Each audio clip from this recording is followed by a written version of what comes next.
Congress is about to spend another $12 billion to supply Ukraine with weapons, economic aid, and direct financial assistance.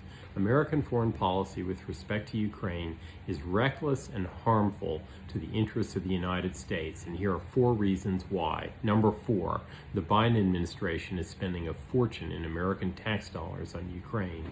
With this round, we'll have spent $66 billion. That's 160 times the annual budget of the U.S. Border Patrol, which cannot keep up with the influx of more than 1.5 million illegal aliens per year at the U.S.-Mexico border. Instead of spending that money on Ukraine, where America, outside of the Biden family, has no strategic interest, the USA suffers from human trafficking, fentanyl and other drug imports, and massive crime flowing through our porous southern border. Spending another $12 billion on Ukraine is a total loss of important resources. Number 3, most of the money, arms, and equipment America is sending to Ukraine isn't even going to its intended purpose, but instead into the black market. The Biden administration and the Democrat leadership in Congress refuse to require an inspector general or any sort of oversight for the money and resources they're sending to Ukraine, even though Senator Rand Paul and many others insisted on that oversight.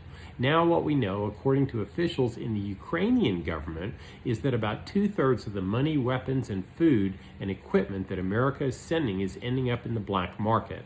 Number 2, Biden has made clear he wants to see regime change in Russia. He wants Putin gone. Who would replace Putin in that circumstance? Wouldn't it likely be someone more extremely anti-American and anti-European?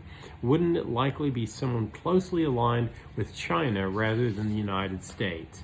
And number 1, the White House's extreme anti-Russia and win-at-all-cost policies are polarizing the world. Former allies such as India, Pakistan, Turkey, Hungary, Czechoslovakia, South Korea, and a host of other nations in Central Asia are rapidly aligning themselves with China, its Shanghai Cooperation Organization, and as a result of the Biden administration's approach that nations either join in supporting America's support of Ukraine or they're against the United States and Europe.